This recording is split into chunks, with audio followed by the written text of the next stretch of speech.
নমস্কার বন্ধুরা, সুস্মিতার গল্পের চ্যানেলে আপনাদের স্বাগত। আমি আজকে পড়ে শোনাচ্ছি শ্রীমতী সুচিত্রা ভট্টাচার্যের লেখা একটি ছোট গল্প, আমি মাধবী। বন্ধুরা, যদি ভালো লাগে প্লিজ প্লিজ প্লিজ চ্যানেলটাকে সাবস্ক্রাইব করে দেবেন। গল্পটা ভালো লাগলে একটা লাইক করতে অবশ্যই ভুলবেন না।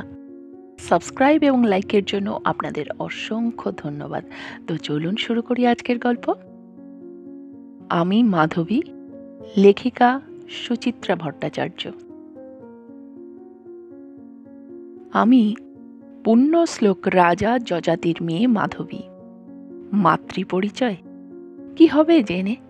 মা তো শুধুই গর্ভধারণের আধার, তার পরিচয় কোন কাজে লাগে? আমি জন্মেছি অমিত বীর্য রাজা যযাতির ঔরসে, এই আমার একমাত্র পরিচয়। কুমারী মেয়ের এছাড়া আর কোনো পরিচয় থাকতে নেই যে। পরিচয় কেন, আমার কোনো স্বতন্ত্র অস্তিত্বও আছে কি? মনে পড়ে এক বসন্তের সকালে, আমি তখন সদ্য যুবতী, রাজপুরীর বাগানে প্রিয় সখীদের সঙ্গে ফুল কুড়োচ্ছি। রাজসভায় ডাক পড়ল আমার। গিয়ে দেখি ভারী গম্ভীর মুখে সিংহাসনে বসে আছেন বাবা। কিছুটা বুঝি বা চিন্তিত। সামনে ঋষির বেশে এক দিব্যকান্তি যুবক, পাশে তার এক মহাবলশালী পুরুষ। দ্বিতীয় পুরুষটিকে আমি চিনি, ইনি আমার পিতৃসখা গরুর। নত হয়ে প্রণাম করলাম তাকে, ঋষিকেও। আমার আগমনে সভায় ঈষৎ চাঞ্চল্য দেখা দিল। রাজার ভুরুর কুঞ্চন যেন শিথিল সামান্য। মন্দ্রস্বরে বললেন, শোনো মাধবী, সখা গরুর ঋষি গালবকে আমার কাছে নিয়ে এসেছেন। ঋষি গালব আমার কাছ থেকে এমন কিছু চান যা এরা দেশে দেশে ঘুরেও পাননি। আমি বিস্মিত হলাম, এজন্য আমাকে ডেকে আনার কি দরকার? বাবা আমার দিকে তাকালেনও না। অকম্পিত স্বরে ঋষিকে বললেন, মণিবর, এই মুহূর্তে আপনার প্রার্থনা পূরণ করার সঙ্গতি আমার নেই, কিন্তু বিষ্ণু সখা কিংবা আপনার মতো ব্রহ্মর্ষিকে নিরাশ করা আমার অন্যায় হবে। আপনি এক কাজ করুন, আপনার প্রার্থিত ৮০০ অশ্বের বদলে আমার কন্যা মাধবীকে নিয়ে যান। আমার কন্যাটি অতি সুশীলা, রূপবতী। আশা করি একে পেলে আপনার অভীষ্ট পূর্ণ হবে। ঘোড়ার বদলে আমি? বাবার কথার মাথামুন্ডু কিছুই মাথায় ঢুকছিল না। প্রশ্ন করাও যাবে না কিছু, সে অধিকারও আমার নেই। বিহ্বল চোখ জন্মদাতার মুখ থেকে ঘুরে ঋষি গালবের দিকে পড়ল। আজ থেকে আমি এরই অধীনা? ভাবতে অবশ্য মন্দ লাগছে না। ক্ষত্রিয় বীর নয় নাই হলো, এমন বিদ্বান সর্বাঙ্গ সুন্দর পুরুষ পাওয়া তো ভাগ্যের কথা। আমার মতো মেয়েরা তো মনে মনে এমন একজনকেই স্বপ্ন দেখে থাকে। অন্দরমহলে খানিক কান্নাকাটি হলো। দাসীরা কাঁদল, সখীরা কাঁদল, মা কাঁদলেন, বিমাতা কাঁদলেন। সকলের কাছ থেকে বিদায় নিয়ে এক বস্ত্রে ঋষি গালবের সঙ্গে প্রাসাদ ছাড়লাম আমি। পিতৃসখা গরুর অন্য পথে চলে গেলেন। নীরবে হাঁটছেন গালব, পিছনে দুরু দুরু বুকে আমি। মনে মনে প্রস্তুত করছি নিজেকে। বিলাস বৈভব সব ভুলে এবার থেকে তপবনে কাটাতে হবে বাকি জীবন। নিজেকে ওই মানুষটার যোগ্য করে তুলতে হবে। পারবো তো? নিশ্চয়ই পারবো। আমি গালবের প্রেমে পড়েছি। মেয়েরা কাঙ্ক্ষিত পুরুষকে পেলে তার জন্য সব করতে পারে। হাঁটছি তো হাঁটছি, রাজধানী পার হয়ে লোকালয় এলো। তারপর ছোট্ট অগভীর বন। বনের শেষে কুলুকুলু এক নদী। পথশ্রমে ক্লান্ত ঋষি নদীর কিনারে এক শিংসপা গাছের নিচে বসেছেন। একটু দূরত্ব রেখে সসংকোচে আমিও। পথের নীরবতা বৃক্ষচ্ছায়ায় অসহ্য লাগছিল, অথচ নিজে থেকে কথা বলার সাহসও হচ্ছে না। এক সময়ে মরিয়া হয়ে বলে ফেললাম, ঋষিবর, আমি কি আপনার সেবা করব? গালব হাসলেন সামান্য, মাথা নেড়ে বললেন, না, দরকার নেই, একটু পরেই উঠবো আমরা। কি মধুর কণ্ঠস্বর! আমি বিগলিত গলায় বললাম, আমরাও কি নদীর ওপারে যাব? হ্যাঁ। আপনার আশ্রম কি এখান থেকে বহু দূর?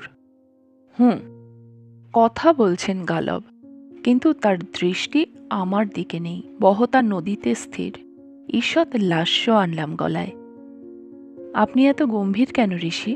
আমাকে কি আপনার পছন্দ নয়? গালব যেন একটু বিরক্ত হলেন। ক্ষণেক আমাকে দেখেই আবার তার চোখ নদীতে। রুক্ষস্বরে বললেন, শোনো যজাতির মেয়ে, এটা রঙ্গরসিকতার সময় নয়। তুমি কি জানো কি কারণে তোমাকে নিয়ে এসেছি? আরেকটু চপল হলাম আমি। জানি, 800 ঘোড়ার বদলে আপনি আমায় গ্রহণ করেছেন। ভুল। 800 ঘোড়ার বদলে নয়, 800 ঘোড়ার জন্য তোমাকে আনা হয়েছে। মানে? ও, তার মানে রাজা যযাতি তোমায় সব খুলে বলেননি? পলকের জন্য গালব অন্যমনস্ক। উঠে পড়লেন, পায়ে পায়ে গেলেন নদীর ধারে, আঁজলা ভরে মুখে চোখে জল ছেটালেন, ফিরে এসে দাঁড়িয়েছেন সামনে। স্পষ্ট কথা স্পষ্টভাবে শুনে নাও যযাতির মেয়ে, আমি তোমাকে গ্রহণ করবার জন্য আনিনি, অন্তত এই মুহূর্তে। আমার জন্য তোমায় একটা কাজ করতে হবে, কঠিন কাজ। আমার বুক থরথর, অস্ফুটে বললাম, আজ্ঞা করুন। আমার গুরু বিশ্বামিত্র আমার কাছে 800টি দুর্লভ ঘোড়া গুরুদক্ষিণা চেয়েছেন। এমন ঘোড়া যাদের গায়ের রং ধবধবে সাদা, কিন্তু একটি কান শ্যামবর্ণ। অযোধ্যার রাজা হর্ষস্যের কাছে এমন ঘোড়া আছে শুনেছি, তবে খবর পেয়েছি তিনি তা এমনি দেবেন না। বিনিময়ে হর্ষস্য এমন এক নারী চান যে তাকে রাজ চক্রবর্তী পুত্র উপহার দিতে পারে। আমি এখন তার কাছেই যাব। তিনি যদি তোমাকে পছন্দ করেন, তবে তার হাতে তোমাকে তুলে দিয়ে আমার ঘোড়া সংগ্রহ করব। আমি স্তম্ভিত, বাকরুদ্ধ। এ কি বলছেন গালব? মেয়ে হতে পারি, কিন্তু মানুষ তো বটে। ইনি আমাকে ভাড়া খাটাতে চান? ছি ছি। সম্বিত ফিরতে সোজাসুজি তাকালাম। আমার বাবা এসব জানেন? অবশ্যই, তিনিই তো আমাকে পরামর্শটা দিলেন। রাগে দুঃখে অভিমানে চোখে জল এসে গেল। আমার জন্মদাতাই জেনে শুনে? কোনো ক্রমে বললাম, তার মানে এখন আমায় অযোধ্যায় জীবন কাটাতে হবে? হুম, অন্তত যতদিন না তুমি পুত্র প্রসব করো ততদিন। তারপর? গালবের ঠোঁটে বিচিত্র হাসি ফুটল। কোমল স্বরে বললেন, তারপর আমি তোমাকে ফেরত নিয়ে আসতে পারি। সত্যি আনবেন? আনতেই হবে, তোমার দায়িত্ব যখন আমার। আশ্চর্য নারীর মন। কথাটা শুনেই কোত্থেকে যেন আশার দীপ্তি জ্বলে উঠল বুকে। কে এক কুহুকিনী কানের কাছে ফিসফিস করে বলল, কাঙ্ক্ষিত পুরুষকে বিপদে সাহায্য করা নারীর ধর্ম। ঘেন্নাপিত্তি ভুলে চোখ কান বুজে কটা দিন কাটিয়ে দে, তারপর তো গালব তোরই। ধন্য আশা কুহুকিনী, ধন্য আশা কুহুকিনী, ধন্য পুরুষের প্রতি নারীর আকর্ষণ। আবার শুরু হলো আমাদের যাত্রা। নদী পাহাড় অরণ্য জনপথ পার হয়ে পৌঁছালাম অযোধ্যায়। রাজা হর্ষস্যের সভায় আমাকে নিয়ে গেলেন গালব। প্রস্তাবটি রাখলেন রাজার কাছে। হর্ষস্য আমাকে খুঁটিয়ে খুঁটিয়ে দেখলেন, যেমনভাবে কোনো বিক্রয়যোগ্য পশুকে দেখে কোনো বণিক, অনেকটা তেমনভাবে। মুখে হাসি ফুটল। না, বলতেই হয়, এ মেয়ে ভারী সুলক্ষণা। মনে হচ্ছে আমি যা চাই এ তা আমায় দিতে পারবে, কিন্তু আপনার শুল্ক তো আমি পুরোপুরি মেটাতে পারবো না মুনিবর। ওরকম ঘোড়া আমার কাছে আছে বটে, তবে মাত্র 200। এতে কি আপনার চলবে? এ যে রীতিমতো দরাদরি। আমার গা ঘিন ঘিন করে উঠল। দাঁতে দাঁত চেপে তবু দাঁড়িয়ে আছি, শুধু গালবের মুখ চেয়ে। গালবের মুখ পাংশু হয়ে গেছে, আমার কথা ভেবে নয়, অন্য চিন্তায়। একান্তে ডাকলেন আমাকে। অস্থির স্বরে বলে উঠলেন, এখন আমার কি হবে যযাতির মেয়ে? গুরুদক্ষিণা মেটাতে না পারলে আমি যে মহাপাতকী হব, ইহ লোকেও সুখ পাব না। মরার পরেও স্বর্গলাভের কোনো আশা থাকবে না। না, তোমাকে দিয়ে আমার কোনো কাজই হলো না। আমার সারা জীবনের শ্রম তপস্যা সব নিষ্ফল হয়ে গেল। কথা কটি তীরের মতো আমার মর্মমূল ভেদ করল। ক্ষণিকের জন্য পাথর হয়ে যাওয়া হৃদয়ে বিন্দু বিন্দু মায়া জমছিল ওই মানুষটির জন্য। হাতের কাছে রমণীর রত্ন থাকা সত্ত্বেও কি অসহায়, ইহলোক আর পরলোকের ভাবনায় কি কাতর। মনোকষ্ট চেপে রেখে বলেই ফেললাম, এর তো সহজ সমাধান আছে ঋষি। আপনি 200 ঘোড়ার বদলে এর কাছেই আমাকে রেখে যান। ছেলে হতে তো বছরখানেক সময় লাগবেই। এর মধ্যে আপনি খোঁজ খবর করুন আর কোন রাজার কাছে এমন ঘোড়া পাওয়া যায়। ভাড়া খাটাই যখন আমার মতো মেয়ে মানুষের নিয়তি, তখন নয় আরও কটা রাজার সঙ্গে শোভ, আপনারও প্রাপ্য ঘোড়া মিলে যাবে। প্রস্তাবটায় শ্লেষ ছিল আমার। ভেবেছিলাম বিদ্রূপের অভিঘাতে আহত হবেন ঋষি, হা হা করে উঠবেন। শুনেছিলাম 7 পা একসঙ্গে হাঁটলে নাকি সঙ্গী বন্ধু হয়। সে যদি জঙ্গলের পশু হয় তবুও ঋষি গালবের সঙ্গে এই কদিনে 1,00,000 পা হেঁটেছি আমি। এক কণা দুর্বলতাও কি আমার জন্য জমেনি তার মনে? বন্ধুর মনোবেদনা বুঝতে পারবে না ঋষি কি এতই প্রজ্ঞাহীন? না, গালবের মুখে যন্ত্রণার চিহ্ন মাত্র নেই, বরং উদ্ভাসিত হয়েছেন। পরক্ষণেই ম্লান আবার। কপালে ভাঁজ ফেলে বললেন, উপায়টা মন্দ বলনি, তবে এতেও সমস্যা আছে। আছে বুঝি? নেই। গালবের বিস্ময় যেন বাঁধ মানল না। তুমি তো রাজবংশের মেয়ে, জানো না রাজারা কুমারী মেয়ে পছন্দ করে। এক রাজার সঙ্গে বছরভর কাটানোর পর অন্য কোনো রাজা তোমায় নেবেন? ধন্য পুরুষ। ভাড়া খাটানোর মেয়ে ছেলেও চাই, টাটকা কুমারীও চাই, একই অঙ্গে। সামান্য ছলনার আশ্রয় নিলাম এবার। হেসে বললাম, এই কথা? এ তো কোনো সমস্যাই নয়। অতি শৈশবে এক ব্রহ্মবাদী ঋষিকে সেবায় তুষ্ট করেছিলাম। তিনি আমাকে একটা অদ্ভুত বর দিয়েছিলেন। বলেছিলেন, প্রতিবার সন্তান প্রসবের পর তুমি আবার কুমারী হয়ে যাবে। যা, এমন আবার হয় নাকি? হয়।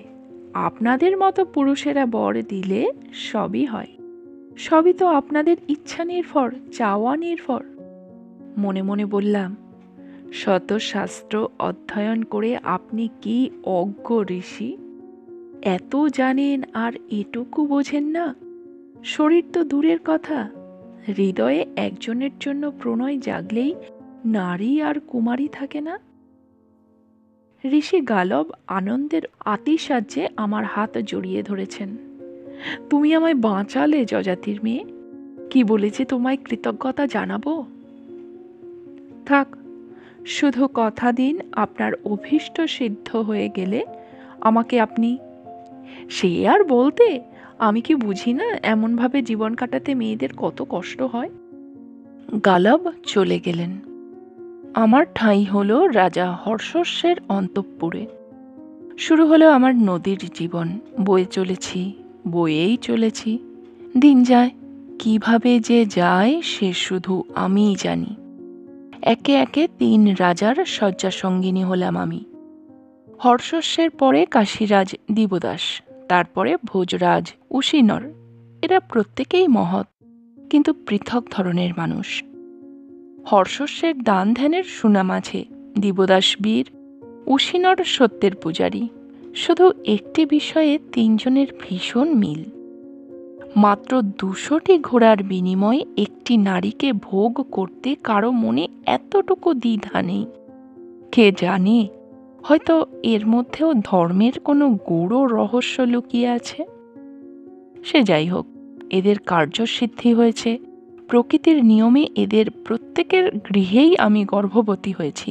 3 জনকেই উপহার দিয়েছি একটি করে পুত্র। হর্ষস্যের ঘরে বসুমনা, দিবদাসের প্রাসাদে প্রতর্দন, উশিনরের রাজপুরীতে শিবি। প্রতিটি জন্মের সংবাদই যথাসময়ে পৌঁছেছে আমার বাবার কানে। আশ্চর্য, তিনিও দৌহিত্র লাভ করে নাকি মোহিত। 3 সন্তানকেই দুধ মার কাছে ছেড়ে রেখে এসেছি আমি।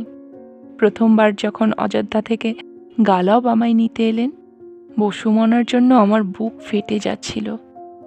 অতটুকু দুধের শিশু ফেলে কোন প্রাণে যায়?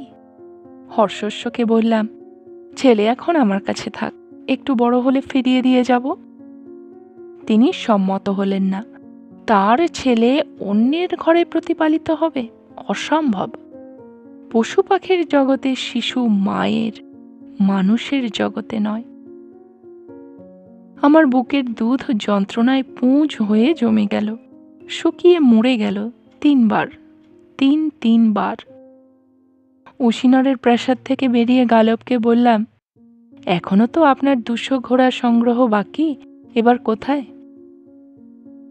গালবকে সেদিন যেন একটু বিমর্ষ দেখাচ্ছিল। হতাশ স্বরে বললেন, আমার চেষ্টা বোধহয় সফল হলো না, সমস্ত শ্রম আমার ব্যর্থ হয়ে গেল। গালবের শ্রম? হাসি পেল। তবু প্রশ্ন করলাম, কেন, কি হলো? মহা সমস্যায় পড়ে গেছি। কালই গরুর আমার কাছে এসেছিলেন। তিনি এক নতুন সংবাদ দিয়ে গেলেন, এই যে সব দুর্লভ অশ্ব, এ সবই নাকি আগে মহর্ষির ঋচিকের ছিল। তিনি এদের পেয়েছিলেন বরুণালয়ে। তার কন্যা সত্যবতীর বিয়ের সময় মহর্ষি ঋচিক কান্যকুব্জরাজ গাধিকে এরকম 1000টি ঘোড়া যৌতুক দিয়েছিলেন। মহারাজ গাধি ঘোড়াগুলিকে নিজের কাছে রাখেননি, সবই তিনি ব্রাহ্মণদের দান করে দেন। সেই ব্রাহ্মণরা যখন ঘোড়া নিয়ে ফিরছিলেন, তখন হর্ষস্ব, দিবদাস আর উশিনর তাদের কাছ থেকে 200টি করে ঘোড়া কিনে নিয়েছিলেন। বাকি 400 পথে চুরি হয়ে যায়। অর্থাৎ এরকম ঘোড়া আমার আর পাবার সম্ভাবনা নেই। গরুর অবশ্য বলেছিলেন, তুমি এই 600 ঘোড়াই গুরুদেব বিশ্বামিত্রকে দক্ষিণা দিয়ে দাও। তোমার অসুবিধের কথা খুলে বললে তিনি নিশ্চয়ই বুঝবেন। পলকের জন্য অন্তরে যেন মুক্তির স্বাদ পেলাম। উজ্জ্বল মুখে বললাম, বিষ্ণু সখা গরুর যা বলেছেন তাই করুন তবে। তা কি হয় যজাতির মেয়ে? গুরু দক্ষিণা পুরো না দিলে আমার শিক্ষা সম্পূর্ণ হয় কি করে? বলতে বলতে অপাঙ্গে আমার দিকে তাকালেন। একটা বুদ্ধি অবশ্য মাথায় এসেছে, জানি না তাতে লাভ হবে কিনা। কি? আমার গলা কেঁপে গেল। যদি অবশিষ্ট ঘোড়ার বদলে গুরুদেব তোমায় রাখেন? না, এ বোধহয় হয় না। গুরুদেব হয়তো এতে আহত হতে পারেন। তিনি তো ঘোড়াই চেয়েছেন। ত্রিলোকে কি তিনি সন্তুষ্ট হবেন? 3 রাজর্ষির শয্যা আমাকে অনেক কিছুই শিখিয়েছে। মনে মনে বললাম, খুব খুশি হবেন। ঋষি হলেও তিনি পুরুষ তো বটে। গালব আমার হাত ধরলেন। আরেকবার আমার জন্য কষ্ট করবে যজাতির মেয়ে? এই শেষবার। চোখে জল এসে গেল। সামলে নিয়ে বললাম, চলুন। তবে তাই চলো, তিনি যদি করুণা পরবশ হয়ে। নির্দয় পুরুষ অপরের করুণা চায়। সে করুণার প্রকৃতি বা কিরকম? না ঘোড়ার বদলে সুন্দরী ভোগ করে অপরজনটি তৃপ্ত হবেন কি হবেন না? আমার ধারণাই মিলে গেল। এক ঝলক আমাকে দেখা মাত্রই ঋষি বিশ্বামিত্রের কাম জ্বর এসে গেল। গদগদ গলায় বললেন, তুই কি আহাম্মক রে গালব? এমন একটা মেয়ে ছেলে তোর হাতে আছে, অথচ তাকে আগে আমার কাছে আনিসনি। থাকি তো বনে বাদারে, ঘোড়া আমার কি কমে লাগবে? নেহাত গুরু দক্ষিণা দেব বলে বায়না জুড়েছিলি, তাই তোকে পরীক্ষা করার জন্য। হে, এই কটা বছর মেয়েটাকে পেলে যাকগে যাক, এখনই বা মন্দ কি? ব্যাস, এবার আর রাজপ্রাসাদ নয়, মুনির তপবন। এবারও সেই একই পরিণতি। 3 রাজার মতো আমাকে ছিঁড়ে খুঁড়ে একসা করলেন ঋষিবর। ফলত আরেকটি ছেলে, অষ্টক। ছেলে জন্মাতেই ঋষির কাম জ্বর উধাও। বুঝি বা পরম ব্রহ্মের কথা মনে পড়ে গেল। তুচ্ছ মানবীতে কত দিন আর আটকে থাকতে পারেন সাধু সন্ন্যাসীরা? আবার গালবের কাছে প্রত্যাবর্তন। এতদিনে সমস্ত শক্তি নিঃশেষ হয়ে এসেছে আমার। আবার গালবের কাছে প্রত্যাবর্তন। এতদিনে সমস্ত শক্তি নিঃশেষ হয়ে এসেছে আমার। মনেরও শরীরেরও বড় ক্লান্ত বোধ করি, বড় অবসন্ন। না, গালবকে দেখে হৃদয়ে এখন আর এতটুকু চাঞ্চল্য জাগে না। প্রণয়ের ক্ষুধা মরে গেছে, প্রথম প্রেম এখন দূরের স্মৃতি। তবু মনে একটা ক্ষীণ স্বস্তি, যাক, আর ভেসে বেড়াতে হবে না। রাজকন্যাই হই আর যাই হই, মেয়েদের যে আলাদা কোনো সত্তা থাকতে নেই, এ আমি হাড়ে হাড়ে বুঝে গেছি। আমাদের আবার ইচ্ছে অনিচ্ছে কি? এখন বাকি জীবনটা গালবের সঙ্গে চোখ কান বুজে কাটিয়ে দিতে পারলেই বাঁচি। গালবের পিছু পিছু হাঁটছি আবার। নদী, গিরি, প্রান্তর, অরণ্য, লোকালয় পার হয়ে হাঁটছি তো হাঁটছি। এক দুপুরে এক স্রোতস্বিনী পার হলাম আমরা। তিলেক বিশ্রামের জন্য বসেছি এক চিংসপা গাছের নিচে। জায়গাটা ভারী চেনা চেনা। এখানেই প্রথম দিন আমরা পাশাপাশি বসেছিলাম না? হ্যাঁ তো। গালবও বুঝি চিনেছেন জায়গাটাকে। ঘুরে ঘুরে দেখছেন চারদিক, নদীকেও। চৈত্র বাতাসে ঘূর্ণি উঠেছে ছোট ছোট। কোত্থেকে একটা কোকিল ডেকে উঠল, ডাকছে, ডেকেই চলেছে। নির্বাক মানুষটা হঠাৎ সবাক হলেন। কি ভাবো যজাতির মেয়ে? ঘাড় নাড়লাম। কিছু না। গাম্ভীর্য সরে মৃদু হাসি উকি দিল। গাম্ভীর্য সরে মৃদু হাসি উকি দিল। কটা বছর তোমার উপর দিয়ে খুব ঝড় বয়ে গেল, তাই না? অর্থহীন কথা, উত্তর দিলাম না। তোমার এই আত্মত্যাগ বিফলে যাবে না। দেখো, তোমার 4 সন্তানেরই নাম ত্রিভুবনে ছড়িয়ে পড়বে। বসু মনা হবে দাতা, প্রতর্দন হবে বীর, শিবি ধার্মিক হবে, আর আমার গুরুর সন্তান অষ্টক হবে যজ্ঞকারী। কি খুশি? পলকের জন্য 4টে কচি কচি মুখ বুকে ভেসে উঠেছে। কেমন আছে ছেলেগুলো? কি করছে? মাকে কি খোঁজে তারা? মার জন্য কাঁদে, নাকি ভুলেই গেছে এই অভাগিনী মাকে? বুকফাটা কষ্টের মধ্যেও হাসি পেল সহসা। গালব আশীর্বাদ করছেন আমার ছেলেদের, আমাকে নয়। মেয়েদের এতটুকু গৌরব দিতেও এত কার্পণ্য। হায় রে পুরুষ, হায় রে পুরুষ। নীরস স্বরে বললাম, আমার খুশিতে কি দরকার? আপনার কার্যসিদ্ধি হয়েছে, সেটাই যথেষ্ট। কোকিলের ডাক আরও তীক্ষ্ণ হয়েছে। গালব কাছে সরে এলেন, একদম পাশটিতে। কাঁধে হাত রেখেছেন, পূর্ণ দৃষ্টিতে দেখছেন আমাকে। একসময় ওই স্পর্শের জন্য উন্মুখ ছিল হৃদয়, কিন্তু সেই মুহূর্তে কোনো রোমাঞ্চ অনুভব করলাম না।